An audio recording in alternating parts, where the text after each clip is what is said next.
Bonjour tout le monde, j'espère que vous allez bien et on se retrouve aujourd'hui pour parler d'un sujet qui me fascine depuis très longtemps.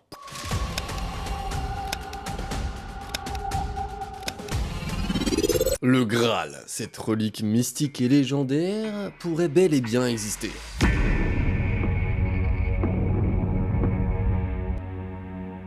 Avant de commencer cette vidéo, je tiens tout de même à préciser que je ne ferai absolument pas la promotion d'une quelconque religion en parlant de ce sujet. Bien sûr, il y a des éléments religieux dont il faut parler dans ce sujet, parce que ça rattache à plusieurs religions différentes, et j'insiste bien, des éléments viennent d'à droite, d'autres de gauche, etc. Bref, en tout cas, cette vidéo elle n'est pas faite pour faire la promotion d'une religion plus que d'une autre. Non, on est juste là pour parler de cet artefact, de cet objet physique, ou non. Ça, on en reparlera plus tard.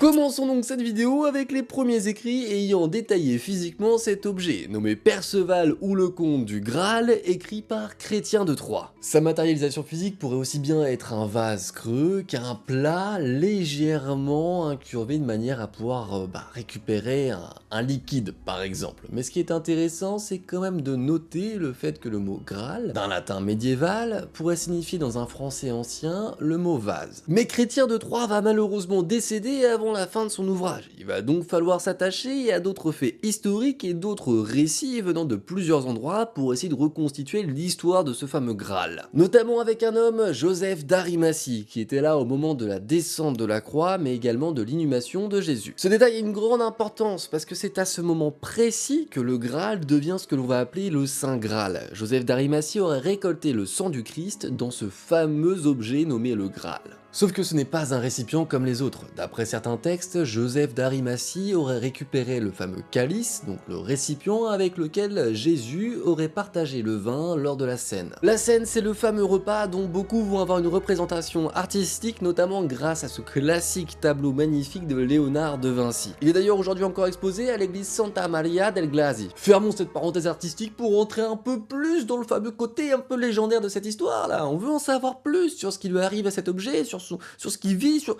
où est-ce qu'il est. Pendant près de 1000 ans, ce fameux objet, ce fameux artefact, ce fameux Graal va se faire complètement oublier avant d'être déterré des ombres par un homme.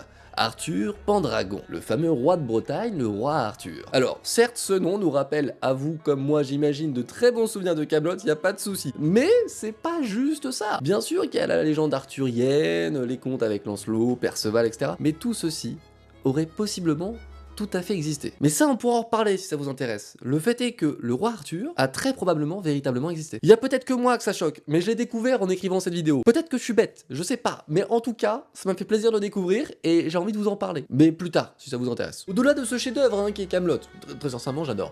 Néanmoins, on connaît à peu près tous maintenant la légende de Arthur et de sa fameuse table ronde. Eh bien, Perceval, qui l'assiste dans cette table ronde, c'est le même que je pouvais citer en début de vidéo. C'est lui qui aurait été en lien direct avec le Graal. Remettons donc tout ça dans l'ordre. Arthur Pendragon va monter la table ronde ainsi que les chevaliers qui vont y siéger. Les chevaliers de la table ronde qui auront pour mission de trouver ce fameux Graal. Le fait est que tout ça ne sort pas de la tête d'un écrivain. Chrétien de Troyes tire ses sources notamment de textes très anciens celtiques. Mais arrêtons-nous quand même là. Certes, ça a eu 1000 ans pour faire un trajet et aller jusqu'en Angleterre. C'est beaucoup.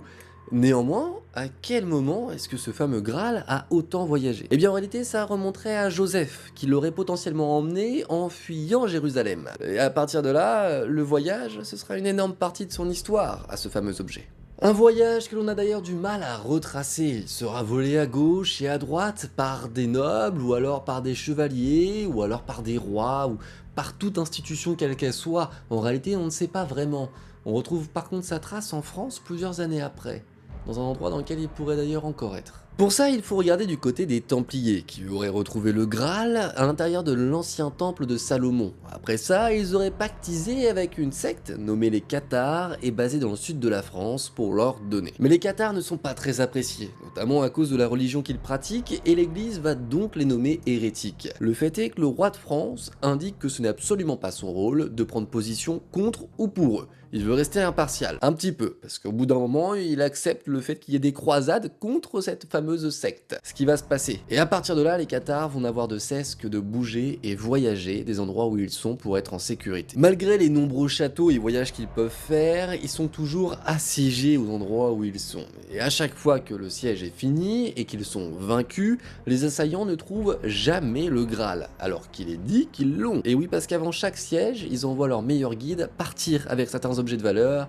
dont certainement le Graal. Pourquoi je dis ça? Eh bien parce que pour eux, c'est l'objet qui a juste le plus de valeur dans toute leur vie. Ça symbolise l'entièreté de leur culte, il ne faut donc absolument pas prendre le risque de se le faire voler, briser, casser, détruit, vendu, enfin peu importe, vous avez compris la dynamique. Globalement, il faut le sécuriser. Encore une fois, après ça, le Graal va de nouveau tomber dans l'oubli pour beaucoup et réapparaître bien plus proche de nous temporellement. Étudions ensemble l'histoire d'un petit village en France nommé Rennes-les-Châteaux, dans l'Aude, qui va compter quelques dizaines d'habitants. Il est intéressant de noter tout de même que nous avons seulement quelques petits kilomètres entre le dernier endroit où les Cathares témoignent avoir été avec le Graal, où ils l'auraient potentiellement caché, et ce fameux village. À la fin du 19e siècle, un curé nommé Béranger de Saunières va vouloir entreprendre des travaux de rénovation dans l'église du village, l'église où il est. Et c'est là que la comtesse de Chambord va accepter de lui faire une donation pour les rénovations de cette église, qu'il va donc entreprendre. Le fait est que, à partir de ce moment précis de cette rénovation, son compte en banque va drastiquement évoluer et il va être immensément riche.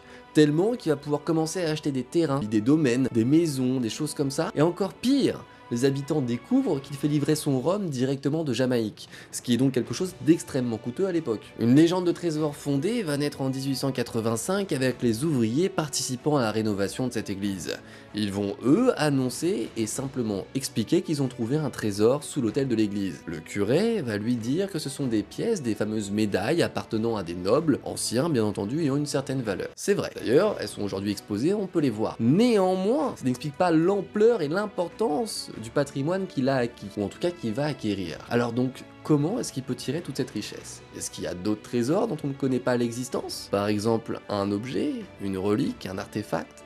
Ou alors est-ce que ce serait, par exemple, une piste pour trouver ces fameuses reliques et artefacts? Je parle bien entendu ici du Graal, d'autant qu'il va avoir un comportement très étrange après le début des travaux. Il va se mettre à creuser même dans le cimetière de l'église, alors qu'il y a déjà des tombes à ces endroits-là. Et ceci en pleine nuit avec sa bonne. Ce qui est très étrange, c'est qu'il fera aussi ça dans les jardins de l'église et dans d'autres endroits.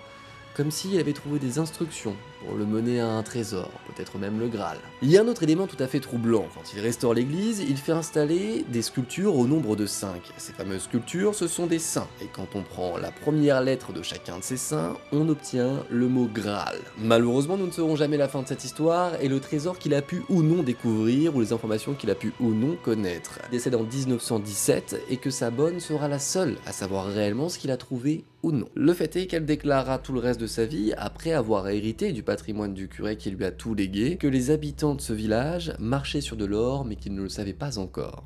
En plus, il y a une petite rime. Alors est-ce que le Graal est enfoui dans ce fameux village? Est-ce qu'il a déjà été trouvé? Ça, je ne sais pas. Néanmoins, ce qui est sûr, c'est que l'on ne pourra plus jamais fouiller pour le moment dans ces terres. À l'entrée du village, un panneau nous indique qu'il est interdit de créer ou d'organiser des fouilles aux alentours de ce fameux village. Par conséquent, notre réponse, nous ne l'aurons pas demain. Peut-être que le Graal existe bel et bien, en tout cas ses formes sont toutes diverses et variées, et surtout peut-être qu'il n'est même pas physique mais plutôt spirituel, je m'explique. Pour certains, le Graal serait en réalité le cheminement pour aller vers un objectif qui lui sera à atteindre, mais absolument pas un objet qu'il faut réussir à conquérir, mais plutôt la conquête elle-même. En gros, le Graal serait un apprentissage et non un objet que l'on possède. Ce qui est sûr, c'est que cette légende n'a pas fini de nous surprendre, néanmoins ne vous y méprenez pas. Je vais vous expliquer seulement un pan de l'histoire, il en existe beaucoup d'autres. Il existe beaucoup d'autres versions de ce fameux mythe et de cette fameuse légende. J'ai ici choisi de vous parler de la France parce que je trouvais ça sympa et intéressant cette légende-ci, mais il en existe beaucoup d'autres, notamment un Graal qui aurait été authentifié et retrouvé, qui lui est exposé en ce moment même à Valence. Alors il y a encore d'autres raisons expliquant l'authentification de ce Graal, chacun est libre de croire ce qu'il souhaite. S'il en existait qu'un, bien sûr je vous dirais pas ça, le fait est que pas mal d'autres Graals ont été retrouvés, et bah voilà, certaines églises se vantent de l'avoir à l'intérieur dans des chapelles, dans des machins, mais en fait finalement, non, on ne sait pas. En tout cas des infos que j'ai vues, si ça se trouve je m'y connais pas assez, n'oubliez pas que c'est pas mon cœur de cible de base comme sujet. Tout ce mythe fait encore aujourd'hui couler beaucoup d'encre, mais alors pourquoi est-ce que tout le monde a voulu chercher et trouver ce fameux Graal? Est-ce que c'est simplement un symbole d'histoire ou est-ce qu'il y a plus? Il dit que la personne qui pourra le trouver sera forcément digne, et en plus de ça, s'il boit dedans à pleines lèvres, alors dans ces cas-là, la vie éternelle lui sera conférée. Forcément, voilà de quoi en motiver plus d'un. Alors comme toujours, n'oubliez pas que la recherche ne se termine absolument pas à ma vidéo, bien entendu, non. Continuez de développer votre sens critique et vos connaissances en allant vous-même chercher des informations là où bon vous semble. Attention quand même aux fake news. J'ai adoré travailler sur cette vidéo, vraiment, j'étais passionné de la faire, ça m'a plu, vraiment ça m'a fait plaisir. J'espère que vous aurez ressenti ça et que vous l'aurez aussi apprécié, n'hésitez surtout pas à me le dire en commentaire du coup, à laisser un petit like si c'est le cas, vous savez à quel point ça booste la chaîne et à quel point ça fait du bien et plaisir en moral aussi, pour être passionné comme ça fait plaisir. Et puis surtout j'espère que vous aurez passé un super moment, je vous dis à très bientôt pour une nouvelle vidéo, ciao tout le monde, bye.